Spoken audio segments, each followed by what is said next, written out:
Welcome back to Insights, your daily dose of Kabbalah Studies. Today we're diving into something truly extraordinary.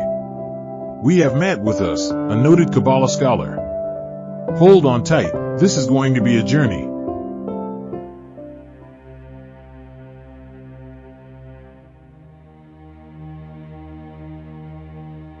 Matt, it's so wonderful to have you with us again. Thanks for having me, Rob. It's always a pleasure to delve into Kabbalah with you. Today, we're discussing a significant work of Kabbalistic poetry, The Tree of Life by the Ari.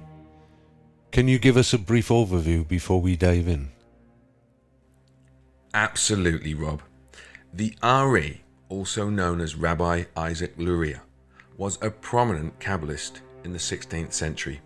His teachings had a profound impact on the advancement of Kabbalah. The Tree of Life poem by the Ari is an eloquent encapsulation of profound Kabbalistic concepts. It describes the emanation of the divine light, the formation of the universe, and the unattainable nature of the divine essence. It's an awe-inspiring journey through the cosmological understandings of Kabbalah. Incredible. Let's get into it then.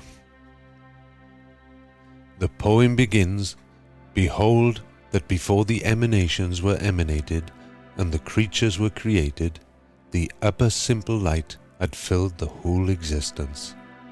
What's the significance here, Matt? Well, Rob, this upper simple light refers to the divine essence, the infinite or Ein Sof. Before any form of creation or emanation, this light, this divine energy filled all existence. So it's like the divine was everything and everywhere. Now, the poem goes on to say that the Ein Sof restricted himself in his middle point, precisely at the center. What does that mean, Matt? This is referring to the Kabbalistic concept of Tzimtzum, where the Creator, the Ein Sof, contracted himself to create a space for the universe. It's the divine act of withdrawal to allow for creation.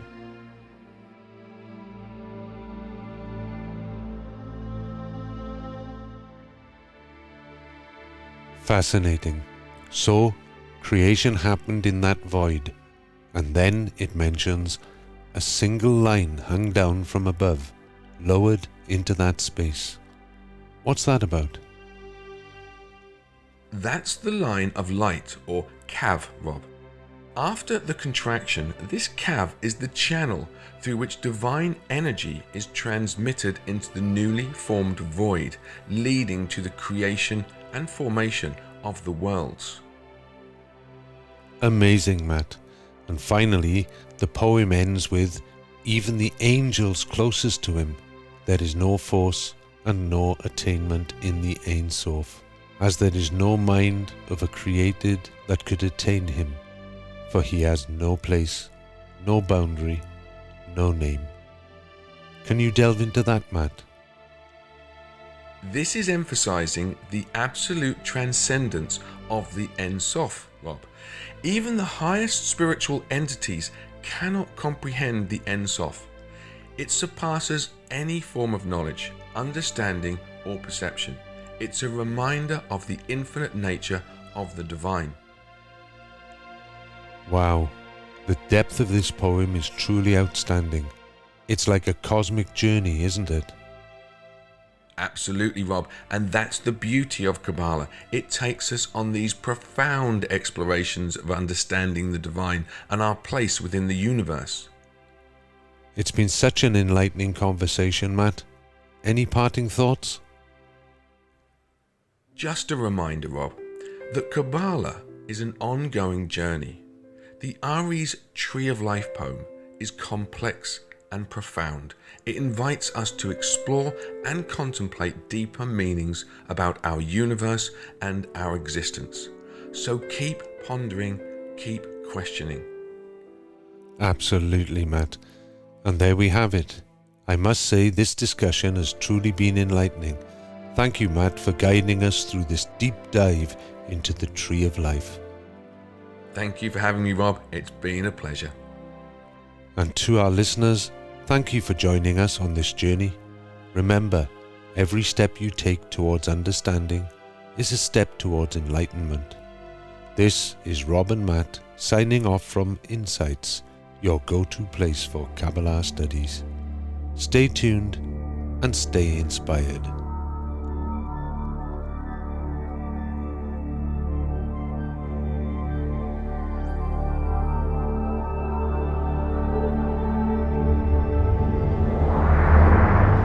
Tree of Life. Behold, that before the emanations were emanated, and the creatures created, the upper simple light had filled the whole existence.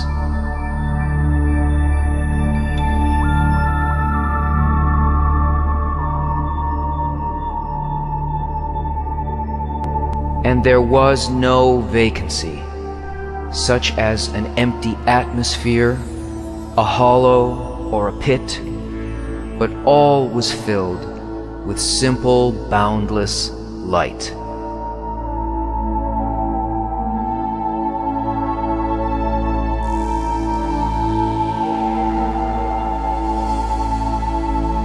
And there was no such part as head or tail, but everything was simple, smooth, light, balanced evenly and equally, and it was called the endless light.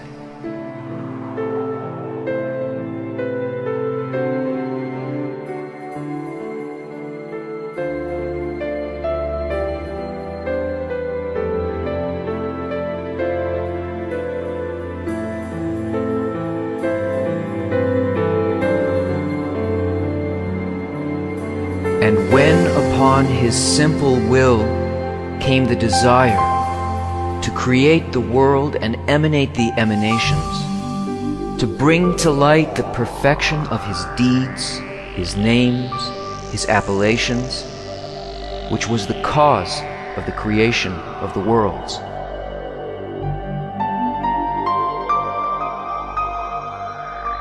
He then restricted himself in the middle. Precisely in the center, he restricted the light, and the light drew far off to the sides around that middle point.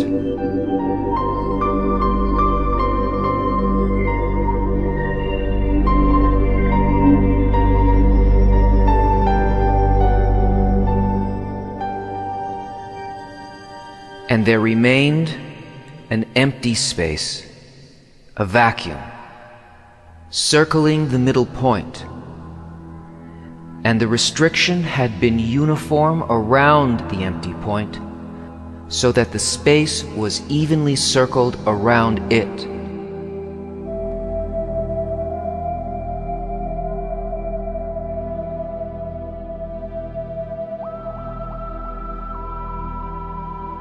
There, after the restriction, having formed a vacuum and a space, precisely in the middle of the endless light, a place was formed where the emanated and the created might reside.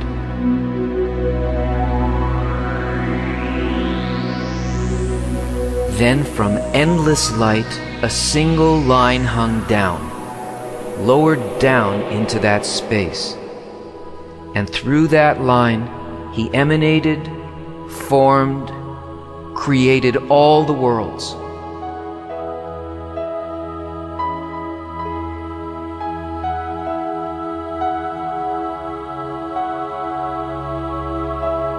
Before these four worlds came to be, there was one infinite, one name in wondrous hidden unity, that even for the closest of angels there is no attainment in the endless.